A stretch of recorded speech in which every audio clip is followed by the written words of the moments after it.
Men seni tepib uradigan nodon erkaklardan emasman. Ota-onang shu yoshga olib kirib seni bizga bergan.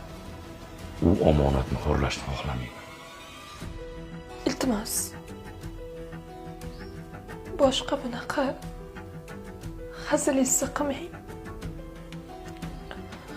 Hech qachon boshqa ovozimni ko'tarmayman.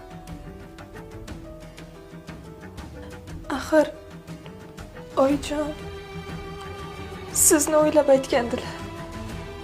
Oyimdan borib kechirimingni so'rab qo'y. Xo'p.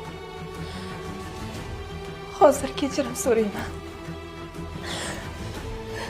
Lekin bir umrli tarbiya berdingiz.